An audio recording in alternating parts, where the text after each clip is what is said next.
Dear friends and dear students, welcome to my YouTube channel Delta DM Maths Point। দেখো আজকে ক্লাসের বিষয় class 7 এর সূচকের সাহায্যে আমরা কিছু মান নির্ণয় করব। ক্লাস 7 এ যে সূচকের ধারণা আছে সেই সূচকের বেসিক্যালি নিয়ম নিয়ে আমি এর আগে আলোচনা করেছি, সূচকের বেসিক নিয়ম নিয়ে। আজকে দেখো সেই বেসিক নিয়মের সাহায্যে কিছু অঙ্কের সমাধান করব, যার মধ্যে দিয়ে আমরা সূচকটাও আলোচনা করে নেব। তো যাই হোক, অঙ্ক শুরুর আগে একটা অনুরোধ জানাচ্ছি যে ভিডিওটা পুরো দেখবে, তাহলে অঙ্ক সম্পর্কে বেসিক্যালি একটা জ্ঞান তুমি অর্জন করতে পারবে। আর অঙ্ক যদি মাঝখান থেকে কাট আউট করে দেখলে কিন্তু কোনো কিছুই শিখতে পারবে না। তো দেখো অঙ্কটা কি আছে, ফলো করো। 10⁻³ ইন্টু 10⁻4 ডিভাইডেড বাই 2⁵ ইন্টু 5⁴। তাই নিচের দুটোকে ভাঙা যায় না, আমরা উপরের দুটোকে আগে বিশ্লেষণ করে নিচ্ছি একটু। কিভাবে সলভ করব? যেহেতু বেস বা নিধান সেম আছে, তাহলে এখানে সূচক বা পাওয়ারগুলো কি করতে হবে বলেছি, যে সূত্র আমি আগের দিন শিখিয়েছি, যে বেস একই হলে গুণের সময় পাওয়ারগুলো যোগ করতে হয়। তাই 10⁻⁴ কত হবে?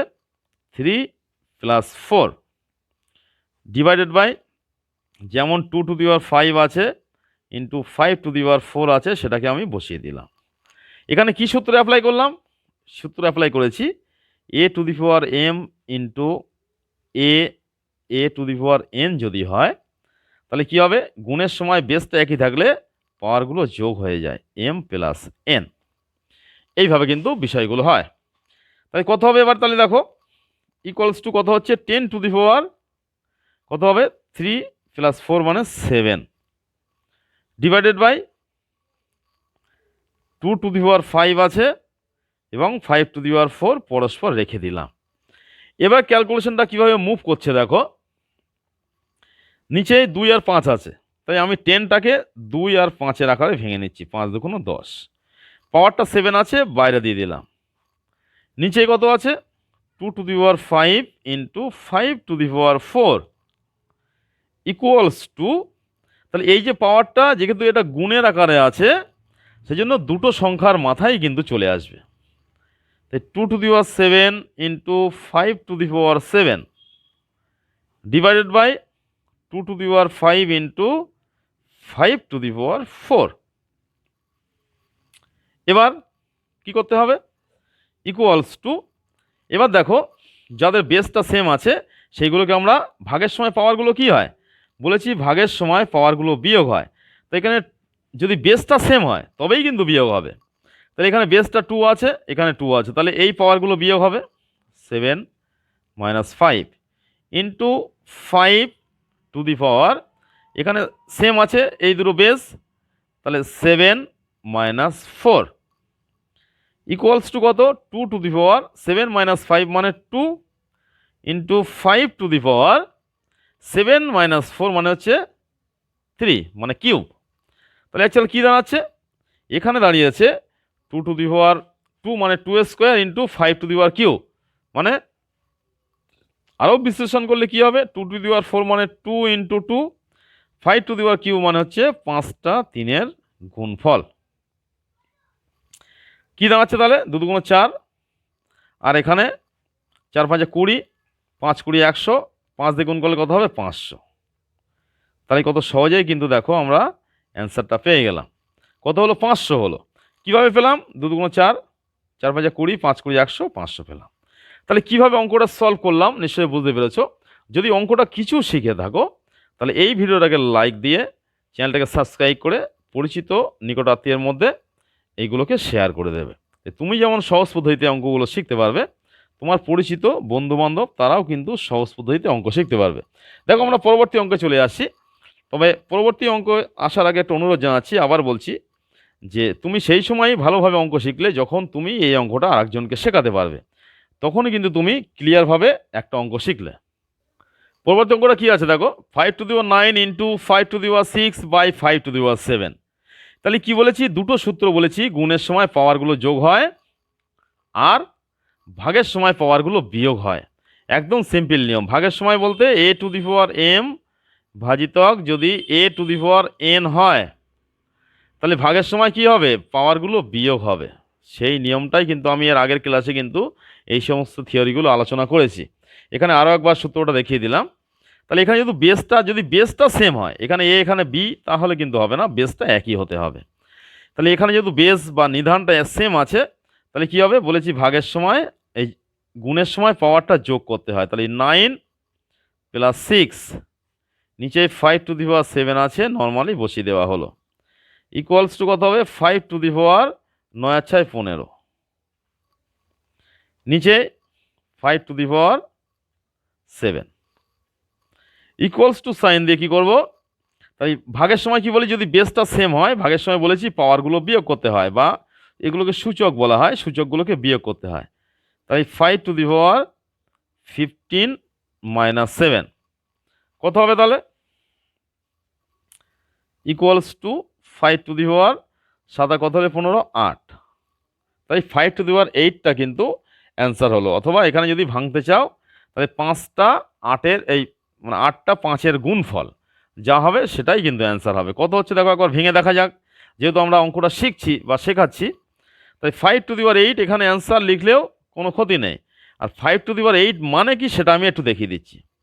তাই 5 × 5 × 5, 5⁸ মানে 5টাকে 8 বার গুণ করতে হবে, 8 বার, 1 2 3 4 5,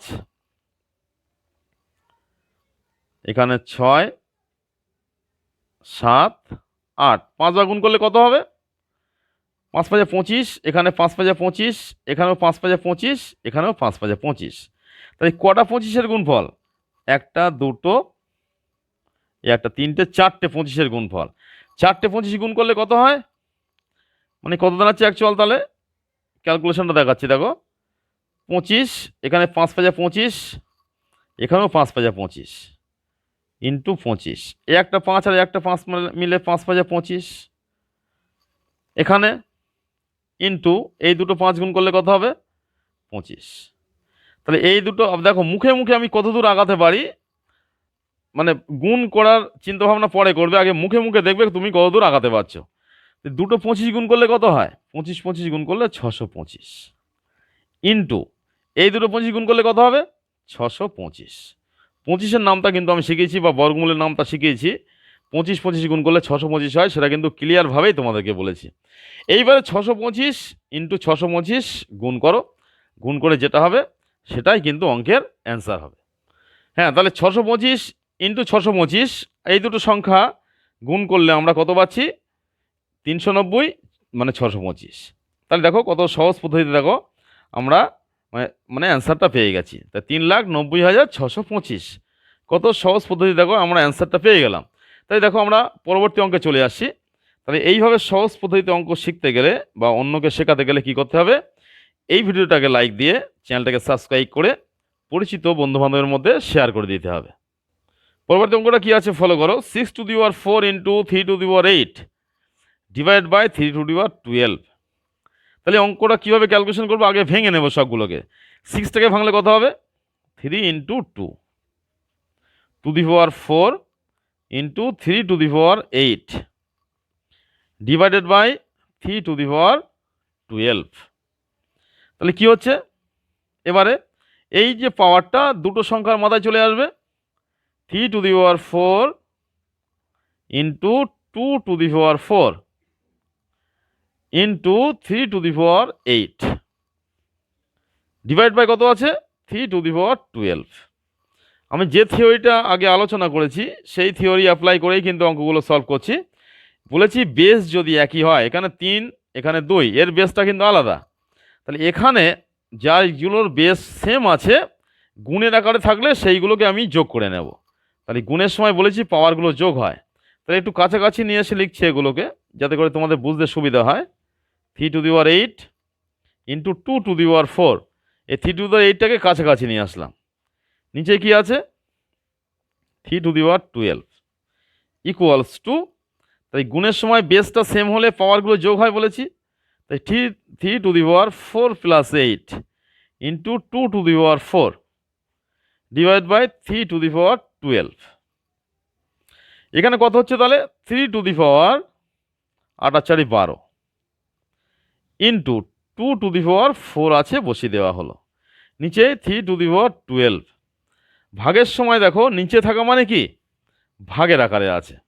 তুমি এখানে এখানে 3^12 3^12 কিন্তু কাটাকুটি করে দিতেও পারো, অথবা যদি আমি সূচকের নিয়ম অ্যাপ্লাই করি কি হবে, ভাগের সময় সেম বেস বলে বলেছি পাওয়ারগুলোকে বিয়োগ করতে হবে, তাই 12 এই 12টা উপরে গিয়ে বিয়োগ হচ্ছে, ইকুয়ালস ইনটু কত আছে 2^4 ইকুয়ালস টু কত হবে, তাহলে এখানে 3^12 পাশাপাশি কেটে যাচ্ছে, তোমার 3^0 ইন্টু 2^4 বলেছি something to the power 0 equals to কত হবে, কোনো কিছু টু দি পাওয়ার 0 মানে হলো 1। আমি থিওরি করানোর সময় কিন্তু এই বিষয়টা আলোচনা করেছি। 2^4 মানে 2টাকে 4 বার গুণ করতে হবে, 2 ইন্টু 2 ইন্টু 2 ইন্টু 2। তাহলে ক্যালকুলেশনটা কত দাঁড়াচ্ছে অ্যাকচুয়াল, 2×4 4×8 8×16 16 16। তাই দেখো সিম্পল পদ্ধতিতে কিন্তু সহজ অঙ্ক আরও সহজভাবে কিন্তু সলভ করা হলো। হয়তো একটু বেশি লাইন করেছি এখানে, বেশি লাইনটা করার অর্থই কিন্তু এটা, যাতে তুমি সহজভাবে বুঝতে পারো, যাতে কোনো স্থানে তোমার বুঝতে ঘাটতি না থাকে। এই লাইনের পরেই কিন্তু অনেক শর্ট পদ্ধতিতে কিন্তু এখান থেকে ডাইরেক্টলি কিন্তু এই লাইনে চলে আসা যায়, আমার হাতে যে লাইনটা আছে। তো এত শর্ট পদ্ধতিতে ক্যালকুলেশন করলে কিন্তু কিছুই শেখা যাবে না। যিনি ক্যালকুলেশন করবেন তিনিই শুধু জানবেন, তোমরা কিন্তু কিছু শিখতে পারবে না। সেই জন্য কিন্তু ডিটেলসে আলোচনা করে বিষয়টা শিখিয়ে দিলাম। যাই হোক, আমরা পরবর্তী ক্লাসে এই সংক্রান্ত আরও অঙ্ক নিয়ে আলোচনা করব। যদি ভিডিওটা ভালো লেগে থাকে, ভিডিওটাকে লাইক দিয়ে চ্যানেলটাকে সাবস্ক্রাইব করে পরিচিত নিকটাত্মীয়ের মধ্যে শেয়ার করে দেবে।